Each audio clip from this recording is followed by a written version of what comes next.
स्वभावचिन्मयानन्दं कृपापूर्णं जगत्पतिं हरिषड्वर्गजेतारं नित्यानन्दगुरुं भजे।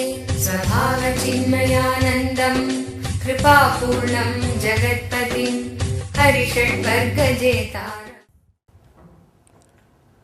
सदाशिवसमारम्भां शङ्कराचार्यमध्यमाम् अस्मदाचार्यपर्यन्तं वन्दे गुरुपरम्पराम्।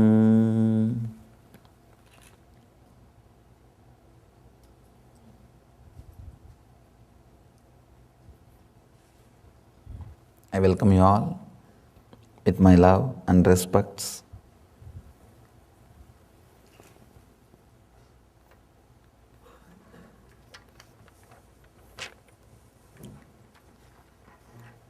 First few questions, then we will enter into the sutra.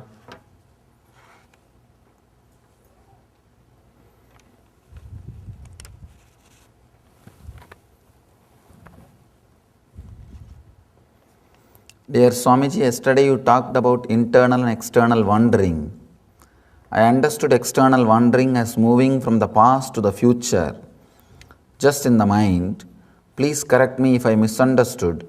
However, I am not sure if I understood internal wandering is all about. Is it the association with what we identify as ourselves, our language, our names, our profession, etc.? Please help.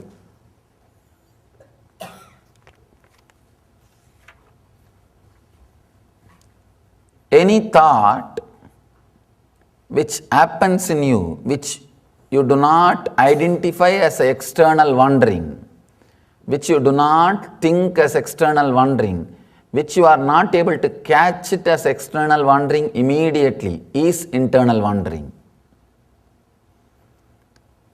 Internal wandering can be classified step by step. First, any thought which comes while your eyes are closed can be classified as internal wandering. After that, if you slowly start looking deeply,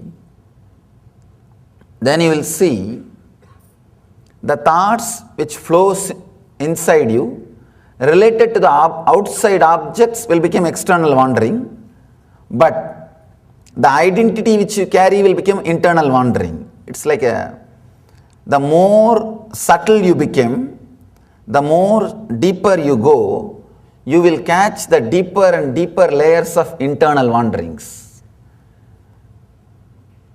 As and now, for some people, the thoughts related to outside will be external. When you close your eyes, whatever goes on inside can be internal. But after a few days of practicing, even inside you will see many thoughts are external.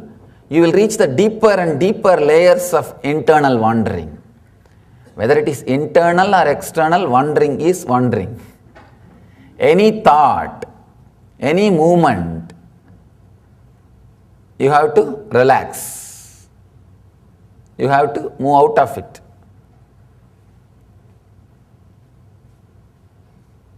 In the beginning, whatever you think as external wandering will surely, slowly, you will realize they are all internal wandering.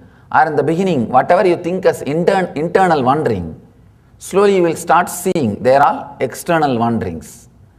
It's comparison, comparative zone.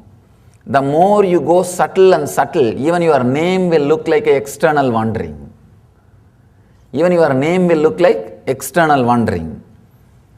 And beyond your name, the conditioning will be about your form. That is why whole world is so much obsessed about the beauty.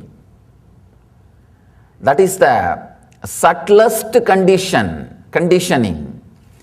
The idea which is put inside your head about how you should look or how people should perceive you is one of the very subtle I can say subtlest conditioning, that wandering, that conditioning is one of the subtlest internal wandering. You will be able to catch that. You will be able to catch that thief only by going to the deeper and deeper zones. All you need is pure awareness and the real true seeking, not professional seeking to answer others. I can give you a small story about this. Seeking for the sake of others. 3 different countries' police departments were bragging about their ability to catch criminals. Very developed country. First country came and said, we can catch anybody. Of course, the other 2 also started claiming we can catch anybody. There was a decision made. They will leave some rabbits in the forest. Whoever brings those rabbits back, they will be given the credit or they will be given the praise that they are the very intelligent police department. The first country went inside, put the cameras, sound recording systems. Enough of instruments have been used. Anyhow, they came out after 3 months and said, we are not able to. No, we missed. And second batch, second country came. They went and tried their best. Finally, they burnt the whole forest. But even then, they were not able to catch. They came back and said, we missed. Third, maybe Indian Police Department. I don't know. They went inside, came back within 2 hours, leading a bear through the ears, badly beaten. And the bear is telling, okay, I am the rabbit. Okay, I am the rabbit. Understand? If you are seeking for the sake of answering, you will end up only here. Even your internal seeking, if it is for the sake of pure seeking, the intense, honest seeking, the attitude of a real scientist who is constantly ready to go into the new zones, who is constantly ready to change his opinions and ideas about the truth. See, actually, why seeking is so difficult, because your whole idea about you, world and God will change. When your idea about you and the world changes, you may have to take many decisions to update your life. Constantly doing research, exploring your inner space for truth and tuning your life towards the truth, making yourself feel connected, fall in tune to the truth which you discovered. That is the true seeker. That is why seeking seems to be such a difficult thing, because you cannot be settled. A normal, mediocre mind always wants a settled life. That is why whenever husbands are attending regularly the spiritual classes, wives are frightened. Wives are attending too much regularly and wearing this mala and bracelet, husbands are frightened. Because now it is not going to be the so-called regular. It is going to be discovering. It is going to be new. It is going to be changing your desires, your fears, your decisions, your moods. Your whole thing is going to change. It's like you are entering into the forest of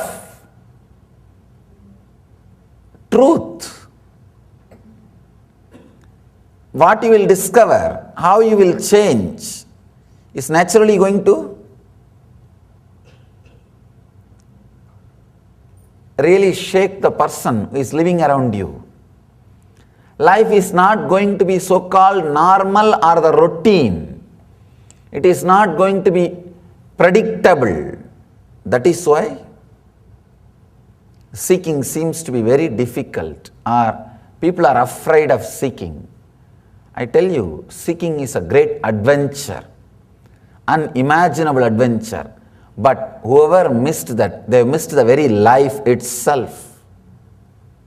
Let me define exactly the word seeking. Seeking means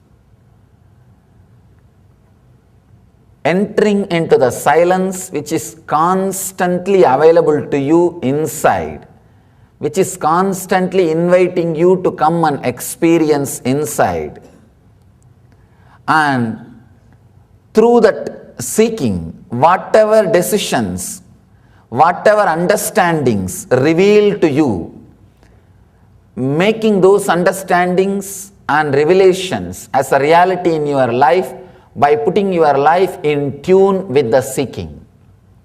That is why I was telling yesterday, only the religion which you discovered will be the truth for your life, will be the path for your life, will give you the deep fulfillment, not the religion which was put inside your head. Surely the concept which was put inside your head and which you did not even think twice. No. Only the true seeking, actually.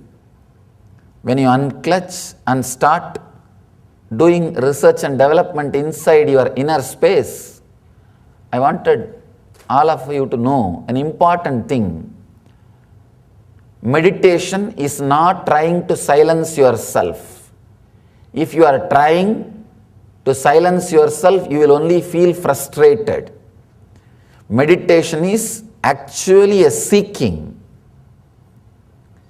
traveling towards some center, traveling towards the deeper silence, peace which exists in you. When you travel towards that peace, towards that center, towards that silence, you may experience a strong clarity landing on you. That is called Sat, truth, or strong awareness about something which is going to happen or which happened. A new look made happen to you. That is called Chit, or a strong ecstasy or relief, or feeling relaxed, or the freedom may open up to you. That is called Ananda. All these three will be constantly happening in you when you start seeking, when you start going into the meditation. Meditation is not silencing your mind. It is exploring into the reality, into the truth, into the Satya. The internal or external, this idea will constantly get refined. Today what looks like internal, tomorrow the same thought will become external. It's like how deep you have gone from the physical layer. If you see, if you are, usually we will all be in the physical layer.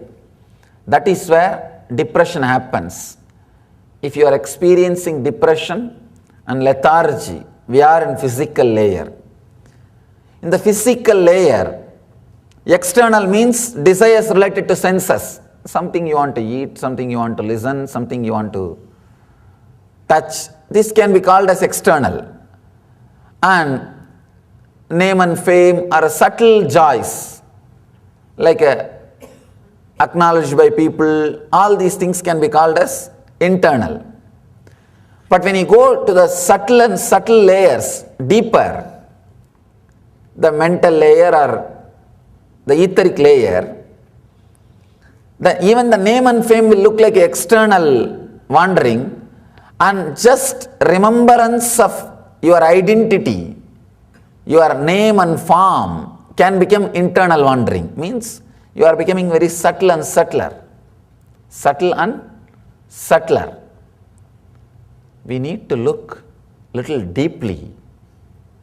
Then you will see any movement will become external wandering. Only the deep peace which you experience will be internal, no wandering. Whether it is internal or external, that idea will constantly get updated, get changed. See here what I am trying to do, I am constantly using different words and inspiring you to go into that inner space and start seeking, that's all. I cannot give you the truth. If I give you the truth, it will again become one more religion, which is not directly useful to you. Only when you discover, when you explore, that will add music to your life, joy to your very being, and ecstasy to your energy, ecstasy to your existence. Anything discovered adds joy, juice. All you need to do, I can say the essence of this whole thing, explore in your inner space. Sit, use your maximum ability not to let any thoughts or any movements to happen. Go into the deeper and deeper and deeper layers of silence. You will see so many things opening up, so many things happening. That is the essence of the Mahadeva Sutra, the yesterday's sutra.